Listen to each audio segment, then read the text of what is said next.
servants show her in. A young woman in white strode into the room.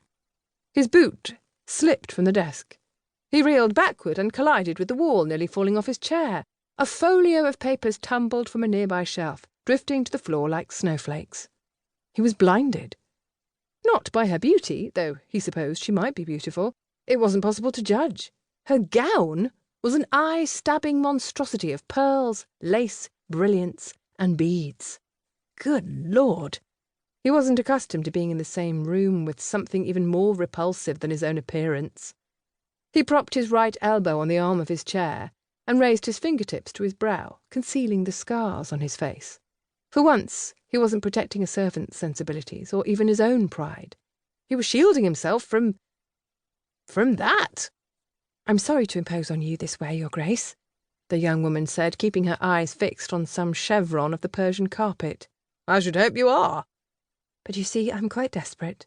"So I gather." "I need to be paid for my labour, and I need to be paid at once." Ash paused. Your labour?" "I'm a seamstress. I stitched this." She swept her hands down the silk eyesore. "For Miss Worthing." For Miss Worthing. Ah, this began to make sense. The white satin atrocity had been meant for Ash's formerly intended bride. That he could believe. Annabel Worthing had always had dreadful taste, both in gowns and in prospective husbands. When your engagement ended, she never sent for the gown. She'd purchased the silk and lace and such, but she never paid for the labour, and that meant I went unpaid. I tried calling it her home, with no success. My letters to you both went unanswered. I thought that if I appeared like this," she spread the skirts of the white gown, "I would be impossible to ignore." "You were correct on that score." Even the good side of his face twisted. "Good Lord! It's as though a draper's shop exploded and you were the first casualty." Miss Worthing wanted something fit for a duchess. "That gown," he said, "is fit for a bawdy house chandelier." "Well, your intended had extravagant preferences." He leaned forward in his chair. "I can't even take the whole thing in. It looks like unicorn vomit, or the pelt of some snow beast rumoured to menace the Himalayas." She tilted her gaze to the ceiling and gave a despairing sigh. "What?" he said. "Don't tell me you like it." "It doesn't matter whether it suits my taste, Your Grace. I take pride in my handiwork regardless, and this gown occupied months of it." Now that the shock of her revolting attire had worn off, Ash turned his attention to the young woman who'd been devoured by it. She was a great improvement on the gown. Complexion, cream. Lips, rose petals. Lashes, sable. Backbone, steel. "This embroidery alone. I worked for a week to make it perfect." She skimmed a touch along the gown's neckline. Ash followed the path her fingertips traced. He couldn't see embroidery. He was a man. He saw breasts. Slight, enticing breasts, squeezed by that tortured bodice.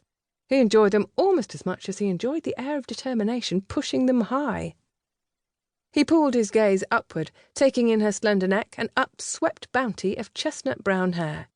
She wore it in the sort of prim, restrained coiffure that made a man's fingers itch to pull the pins loose one by one.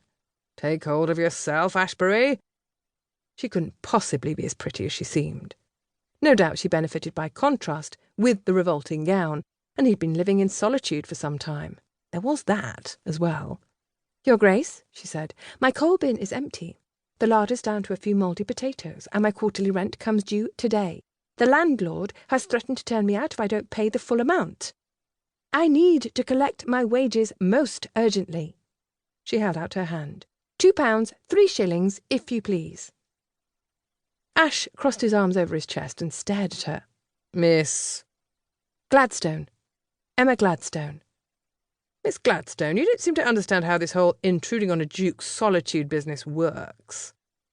You should be intimidated, if not terrified. Yet there's an appalling lack of hand-wringing in your demeanour and no trembling whatsoever. Are you certain you're merely a seamstress?" She lifted her hands, palms facing out for his view. Healed cuts and calluses showed on her fingertips. Persuasive evidence, Ash had to admit. Yet he remained unconvinced.